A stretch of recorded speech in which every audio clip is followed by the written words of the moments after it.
Global media cultures. Lesson objectives. Number 1. Define culture. Number 2. Define media cultures. Number 3. Cite examples of media cultures and explain the dynamics between global and local cultural production. Definition of terms. Culture, the way of life of a group of people shown through the physical things they create and the important ideas and beliefs they value. Media cultures, a type of culture that develops because of the widespread of mass media. It is where media and culture come together and influence each other. Jake Luke, Globalization in Media, Creating the Global Village. Jake Luke explains that the one major effect globalization is the spread of culture across different regions. Culture is defined as a human way of life, who we represent ourselves, make choices related to others, and pursue goals.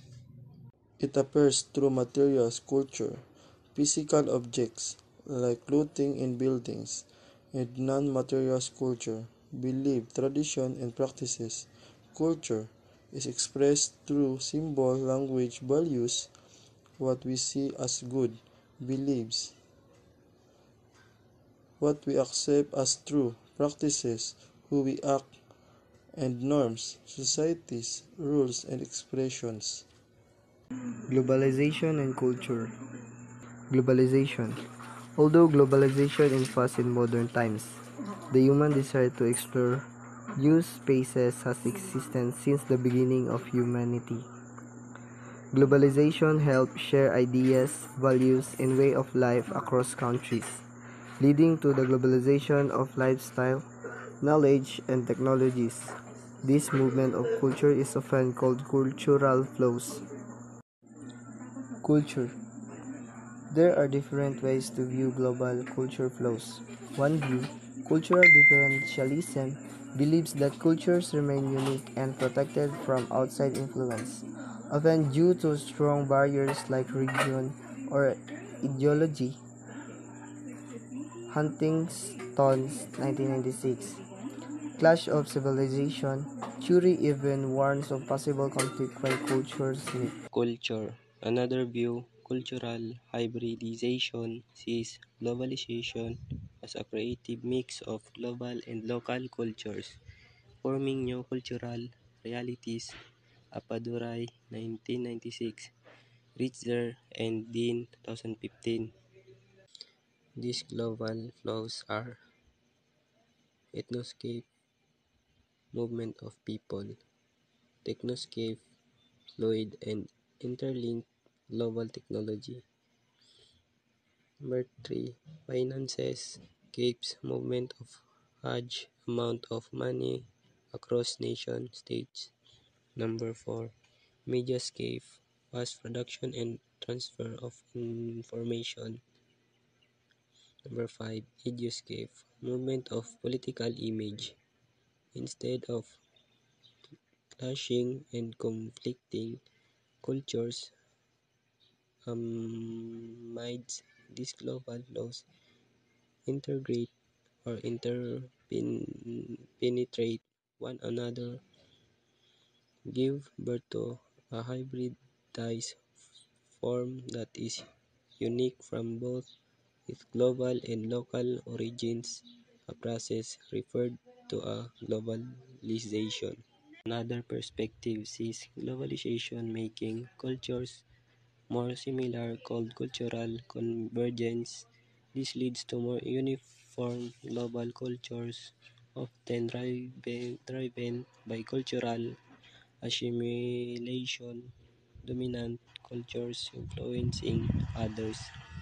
Cultural imperialism, imposing one's culture on others, and territorialization, cultures become less tied to their original location.